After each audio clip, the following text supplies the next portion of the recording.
السلام علیکم ورحمۃ اللہ وبرکاتہ۔ آج کی ہماری گفتگو کا عنوان خوابوں کی تعبیر کے حوالہ سے یوٹیوب پر کمنٹس کی صورت میں یہ سوال کیا گیا کہ خواب میں ہم نے جڑواں لڑکیوں کو دیکھا، خواب میں جڑواں لڑکیوں کے دیکھنے کی تعبیر کیا ہے؟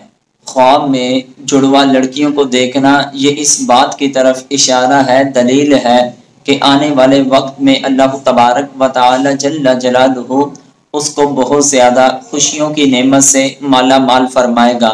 جس طرح کے تعبیر کی بہت ہی مستند کتاب تعبیر الرؤیا کے صفحہ نمبر 241 پر حضرت ابن سیرین رحمت اللہ تعالی علیہ نے فرمایا، خواب میں لڑکی کا دیکھنا شادی اور خوشی ہے، اور اگر خواب میں دیکھے کہ اس کے لڑکی ہوئی ہے یا کسی نے اس کو دی ہے یا بخشی ہے تو دلیل ہے لڑکی کے جمال اور خوبی کے مطابق اس کو مال و نعمت خوشی حاصل ہوگی۔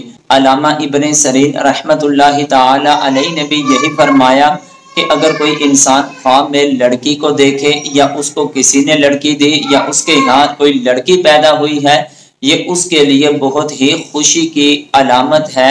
اللہ کی ذات اس کو خوشیوں سے آنے والے وقت میں مالا مال فرمائے گی۔ لیکن کسی آدمی کا جڑواں لڑکی کو دیکھنا، جو کہ پوچھا گیا ہے، ایک لڑکی کو دیکھنا خوشی کی علامت ہے تو دو لڑکیوں کو دیکھنا یہ اور زیادہ اللہ کی طرف سے خوشیاں ملنے کی علامت ہے۔ اللہ کی بارگاہ میں دعا ہے کہ اللہ تعالیٰ کی ذات آپ کو زیادہ سے زیادہ خوشیوں سے اللہ تعالیٰ دین و ایمان کی نعمت سے مالا مال فرمائے۔ واللہ اعلم ورسولہ۔